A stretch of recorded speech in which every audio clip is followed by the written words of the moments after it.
Assalamualaikum warahmatullahi wabarakatuh. Perkenalkan kami dari kelompok 14B yang beranggotakan saya Maharani Sudrosanti NRP 087 dan Intar Firdausi Widyadana NRP 005. Di sini kami akan menjelaskan mengenai modul 5 yaitu kontrol temperatur pemanas tangki alir berpengaduk dengan simulasi Simulink MATLAB, instrumentasi dan pengendalian proses.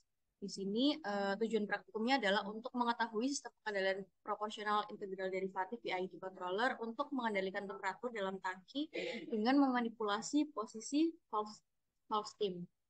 Nah, di permasalahan kali ini itu di mana akhir tangki berpengaduk itu digunakan untuk memanaskan aliran proses sehingga akan terjadi pencampuran komponen mencapai seragam. Nah, tangki ini itu akan dipanaskan dengan steam di sisi coil dan digunakan PID controller untuk mengendalikan temperatur dalam tangki dengan memanipulasi posisi valve-nya. Kemudian ini diketahui bahwa densitasnya 68 lb per F-3 dan kapasitas panas yaitu CP 0,8. Kemudian volume zat cairnya yaitu 120, ukurannya 4 inci, yang beratnya 10,8 lb per detik. Dengan koefisien transfer panas keseluruhan U-nya itu berdasarkan ruas area bagian luar coil dan diperkirakan 2,1. Kemudian tekanannya adalah 30 PSI dan dapat diasumsikan bahwa panas laten kondensasi adalah konstan pada 966. Kemudian aliran umpan F pada kondisi desain adalah 15 Ft/3 per min dan temperaturnya 100. Dan isi tangki itu harus dijaga pada temperatur 150 Fahrenheit. Next.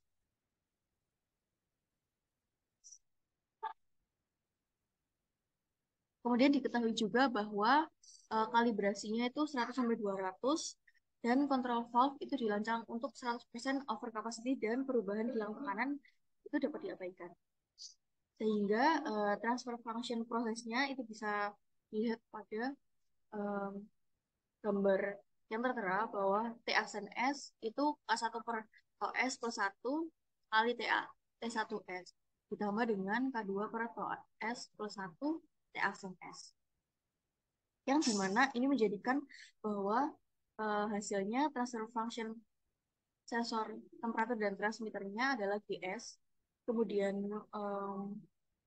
function function control valve GVS, dan PID-nya adalah GCS. Dengan diagram blok yang tertera pada gambar yang sudah tertera. Yaitu diketahui bahwa GDS-nya adalah K1 kali TJS plus 1 per tau S plus 1 dikali dengan tau CS plus 1 min K2. Kemudian GPS-nya adalah KW kali K2 per tau S plus 1 dikalikan dengan TCS plus 1 min K2.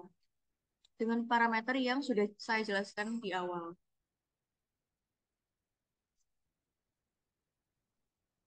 Dari persoalan tersebut, kita simulasikan menggunakan Simulink di MATLAB. Nah, hasilnya itu berupa blok diagram seperti yang ada di MATLAB, tampilan MATLAB saat ini. Nanti kita mengubah-ubah nilai PID-nya. Di sini kami menggunakan nilai PID sebesar P-nya proporsionalnya itu 2, integralnya itu 1, dan derivatifnya itu 0. Kemudian di sini menggunakan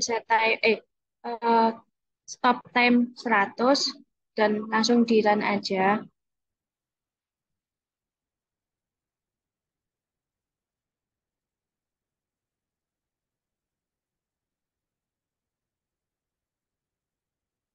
Setelah di run kita lihat hasil grafiknya. Nah, ini adalah grafik yang dihasilkan dari blok diagram tersebut. Kontrol PID ini dapat memanipulasi input dari proses berdasarkan keadaan sebelumnya dan tingkat perubahan sinyal. Hal ini memberikan keakuratan dan metode kendali yang stabil. Kita bisa mengombinasikan PI dan D-nya itu agar hasilnya itu lebih akurat dan metode kendalinya itu lebih stabil. Kalau misalnya kita hanya menggunakan P aja, itu eh, akan berdampak pada input proporsional untuk sistem kendali dengan nilai error. Maksudnya itu di banyak kasus apabila kita itu cuma menggunakan P aja, itu nanti nilai errornya itu nggak berubah gitu, atau bisa disebut stationary error. Nah, maka dari itu kita harus mengombinasikan P, I, dan D. Terus kalau misalnya kita menggunakan I saja, itu eh, nantinya akan memberikan respon yang lambat dan seringkali mengakibatkan sistem itu berosilasi. Sedangkan kalau menggunakan D aja, itu eh, akan kontrol derivatif ini akan meningkatkan respon sistem. Pada dasarnya, kontrol D ini mempunyai sifat sebagai high pass filter pada sinyal error. Nah, kesimpulan dari penggabungan PI dan D ini adalah penggunaan controller P saja itu dapat menyebabkan sistem mengalami overshoot yang besar dan offset yang signifikan. Penggunaan controller I saja itu dapat menyebabkan sistem itu mengalami overshoot yang besar dan rise time yang lambat.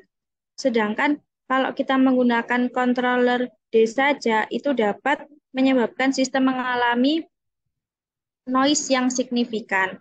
Maka dari itu, penggunaan controller PID dapat membantu dalam mencapai respon sistem yang lebih cepat dengan overshoot yang lebih kecil dan offset yang lebih kecil. Sekian penjelasan dari kelompok kami tentang modul 3. Kurang dan lebihnya mohon maaf. Wassalamualaikum warahmatullahi wabarakatuh.